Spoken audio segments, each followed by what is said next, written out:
4 पानी पत्र लिहिणारी मुलगी ही एक सुसाइडल नोट लिहू शकणार नाही का? जर तिने सुसाइडल नोट लिहिलेला आहे तर तिचा पेन कुठे आहे? जात धर्म पक्षीय राजकारण याच्या पलीकडे जाऊन हे आवाहन करत आहे. कारण हा जर पक्षीय राजकारणाचा विषय असता तर मग आम्ही आमच्या पक्षाच्या सगळ्या पदाधिकारी आणि सगळ्या कार्यकारिणींना बोलून आम्ही एक पक्षाची सभा लावली असती. पण हा पक्षीय राजकारणाचा विषय नाही. हा विषय एका व्यक्तीचा आणि प्रशासकीय सेवेत काम करणारी प्रत्येकाशी निगडीत आहे. त्यामुळे प्रत्येकाचा सहभाग महत्त्वाचा आहे. अर्थात तुम्ही आलात तर तुमच्यासह, तुम्ही नाही आलात तर तुमच्या शिवाय लढणं अपरिहार्य आहे. मंडळी, जय महाराष्ट्र. डॉक्टर संपदा मुंडे हत्या की आत्महत्या हा विषय दिवसागणिक अधिक गुंतागुंतीचा होत चाललेला आहे. या प्रकरणाच्या संबंधाने अनेक तपशील आम्ही पुढे आणण्याचा प्रयत्न केला. यातल्या तपासातले अनेक बारकावे, अनेक मुद्दे जे अनुत्तरित आहेत यावरही आम्ही प्रश्न विचारले. उदाहरणार्थ 4 पानी पत्र लिहिणारी मुलगी ही एक सुसाइडल नोट लिहू शकणार नाही का? जर तिने सुसाइडल नोट लिहिलेला आहे तर तिचा पेन कुठे आहे? जर तिला एवढा म्हणजे तिच्या संबंधाने ज्या गोष्टी उपस्थित केल्या जातात, तिच्या हस्ताक्षराच्या संबंधाने सुद्धा काही मुद्दे उपस्थित केलेले आहेत. बरं, या सगळ्या उपरांत जेव्हा आपण उच्च न्यायालयाची उच्चस्तरीय चौकशी समिती मागत आहोत, उच्चस्तरीय चौकशी समिती का बरं आणि SIT का नाही, तर हे जरा आपल्याला एकदा कळलं पाहिजे की आतापर्यंत अनेक प्रकरणात SIT नेमलेल्या आहेत. पण या ज्या नेमलेल्या SIT आहेत यांचा म्हणावा तसा काहीही परिणाम झालेला नाही. आपल्याकडे SIT हा शब्द जणू एक फार्स सारखा आता वापरला जातोय. कारण SIT नेमली जाते. SIT कोण नेमतं? तर राज्य सरकारच नेमतं.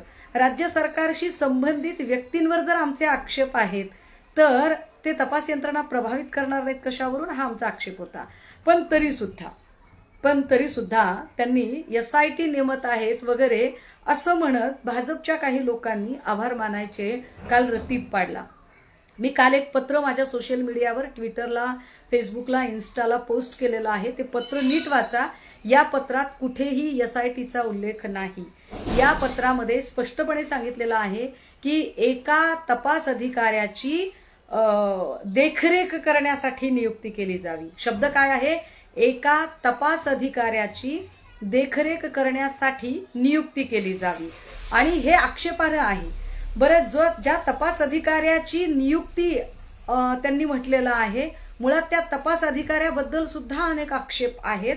आणि जो तपास अधिकारी म्हणून जी व्यक्ती नेमलेली आहे त्या व्यक्तीचं इयत्ता 10वी पर्यंतचं शिक्षण पुन्हा फलटणमध्येच झालेलं आहे. अनेक गोष्टी माझ्याकडे सांगण्यासारख्या आहेत. म्हणून उच्च न्यायालयाची उच्चस्तरीय समिती ज्याच्यामध्ये सेवानिवृत्त न्यायाधीश काम करतील, जे इथल्या सगळा जो स्थानिकचा जो प्रभाव आहे त्या प्रभावाच्या मध्ये कुठेही येणार नाहीत, त्या तपास यंत्रणा प्रभावित होऊ शकणार नाही, अशा पद्धतीने काम होईल. हा एक भाग. दुसरं असं की चाकणकर असतील किंवा काय ते जयकुमार गोरे असतील, ही लोक ज्या पद्धतीने एक गलिच्छपणाचं राजकारण करत आहेत, तर या सगळ्या लोकांना सुद्धा चाप बसणं गरजेचं आहे. या सगळ्या विषयांचा उहापोह करण्यासाठी आणि एक लेकमाता का लढायचं आहे, तर जर कामाच्या ठिकाणी एका डॉक्टरला त्रास होत असेल तर हा एका व्यक्तीचा प्रश्न नाही, हा त्या संस्थेत काम करणाऱ्या, हा आरोग्याशी निगडीत किंवा शासकीय सेवेत काम करणाऱ्या प्रत्येक व्यक्तीचा प्रश्न आहे. आणि म्हणून याच्यावर आवाज उठवण्यासाठी म्हणून उद्या सकाळी 10:30 वाजता फलटण पोलीस स्टेशनला जाऊन त्यांनी तपास नीट करावा. आमच्यासाठी SITच्या कक्षेत सगळ्या ज्यांच्यावर आरोप आहेत, आक्षेप आहेत, त्यांना आणलं जावं. याच्यासाठी म्हणून उद्या तिकडे जायचं ठरवलेलं आहे. आता या सगळ्या संबंधाने मी आपल्याला दोन्ही हात तिसरं मस्तक जोडून विनंती करते. जात धर्म पक्षीय राजकारण याच्या पलीकडे जाऊन हे आवाहन करत आहे. कारण हा जर पक्षीय राजकारणाचा विषय असता तर मग आम्ही आमच्या पक्षाच्या सगळ्या पदाधिकारी आणि सगळ्या कार्यकारिणींना बोलून आम्ही एक पक्षाची सभा लावली असती. पण हा पक्षीय राजकारणाचा विषय नाही.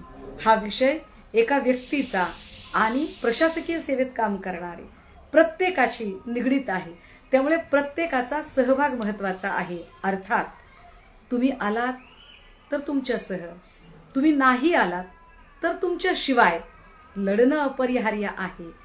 असं व्हायला नको की एखादी बाई लढते, एखाद्या बाईचा जीव जातो, एखाद्या बाईवर मेल्यानंतरही लांछन लावलं जातं आणि तिच्यासाठी आवाज उठवायला कुणीही पुढे येत नाही. हे जर चित्र निर्माण झालं तर कुठलीच बाई लढण्यासाठी, कुठलीच बाई नोकरी करण्यासाठी, कुठलीच बाई घराच्या 4 भिंती ओलांडून बाहेर जायची हिंमत करणार नाही. त्यामुळे बाई म्हणून बाईपणाच्या संवेदना समजून घेत मी उद्या फलटणला जायचं ठरवलंय. तुम्ही सोबत आलात तर आनंद आहे, स्वागत आहे. तुमचा जात काय, धर्म काय, पक्ष काय याच्याशी मला काही घेणं देणं नाही. तुम्हाला जर अन्यायाविरुद्धची चीड असेल तर तुम्ही यावं, एवढंच मी सांगू शकते.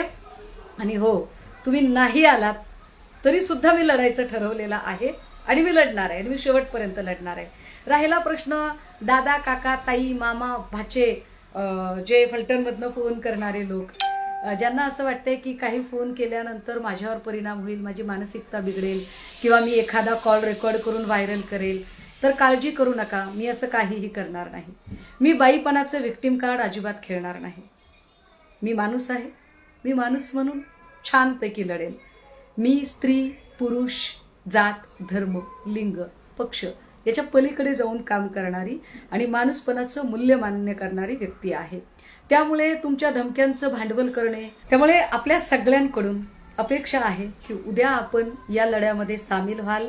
या लढ्यामध्ये उद्या अनेक संघटना येत आहेत. मी त्या सगळ्या संघटनांचं पण मनपूर्वक आभार की या सगळ्या संघटनांनी कुठलेही आडेवेडे न घेता एका बहिणीला न्याय द्यायचा आहे म्हणून सोबत यायचं ठरवलं. त्या सगळ्या संघटना, अनेक वकिलांनी यायचं ठरवलं, त्या सगळ्या वकिलांचे, अनेक डॉक्टर्सनी यायचं ठरवलं, त्या सगळ्या डॉक्टर्सचे, आपल्या सगळ्यांचे मी आभारी आहे की उद्या आपण सगळेजण 10:30 वाजता भेटत आहोत. बोलत राहूया, भेटत राहूया आणि लढत राहूया.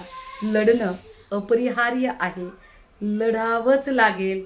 नाही लढलात तर चिरडून मारले जाल, एवढंच सांगू शकते.